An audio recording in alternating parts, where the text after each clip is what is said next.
the car you drive, the place you get your haircut, the place you do your nails, the clothes you wear.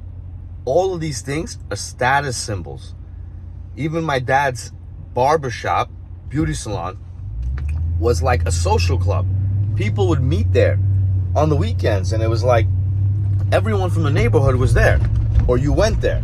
And there was like another spot across the street, and there was a couple of other spots around town that were like the higher end premium beauty salons. And those were the popular ones. That's where everybody went, if you were somebody, right?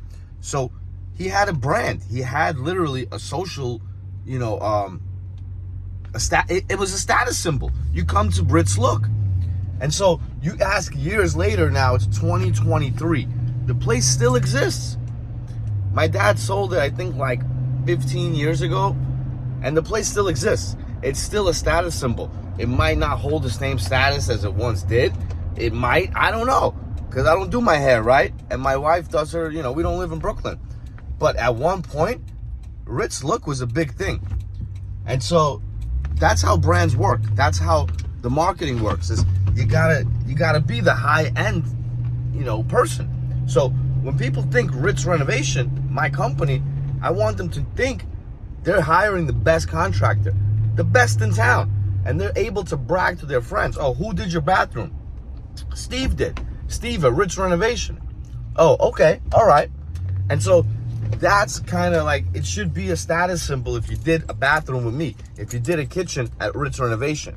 So there's companies out there that have evolved to that point of they've become a status symbol to people. BMW, Mercedes, Rolex, right? Louis Vuitton.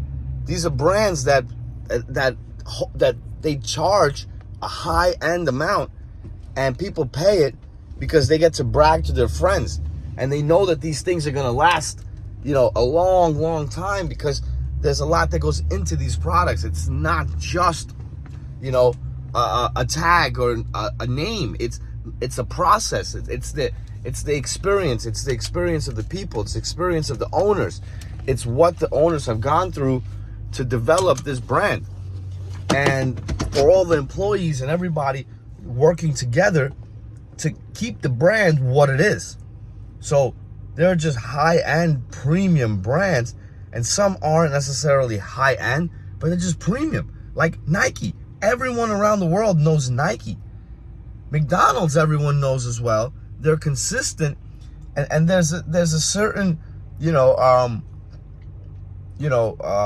status symbol to them as well. But although you're not happy or proud to be eating McDonald's necessarily, it's still a status symbol. It's America. It's the Golden Arches. It's a Big Mac.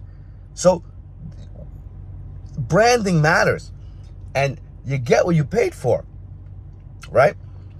So that's what he taught me. He taught me that you don't want to be the low end. You want to be the most expensive. You want people to be like, yo, I got a haircut from Misha. Misha was his name, Michael.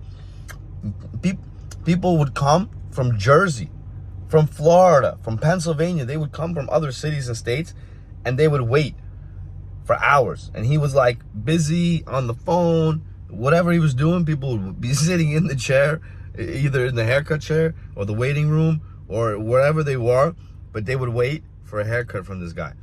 That's how good he was. And he was the most expensive, or at least, around town, he was the most expensive. How did he do that? Business, branding, marketing, become the premium person. He had a beautiful salon. He came in dressed, always top notch. Nice pants, premium shirts, Italian designer stuff. I never saw him in sweatpants or jeans until I was like in my 20s, or maybe like, early 30s. I never saw him wear sweatpants. He always wore designer clothing.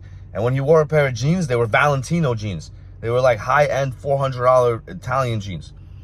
And so he was dressed usually as good as or better than his clients.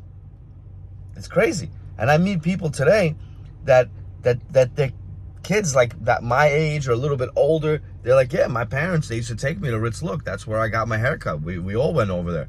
So it was famous. It was the whole family went there, and and they spent top dollar, and they waited, and they would meet other people on the weekends and know that, oh, we're going to Ritz Look. We would see this person there and that person there. Like, that's what it was. It was like a social gathering, social club, status symbol. He taught me a lot about business, but that was one of the things, you know, is about becoming the premium, provider in town.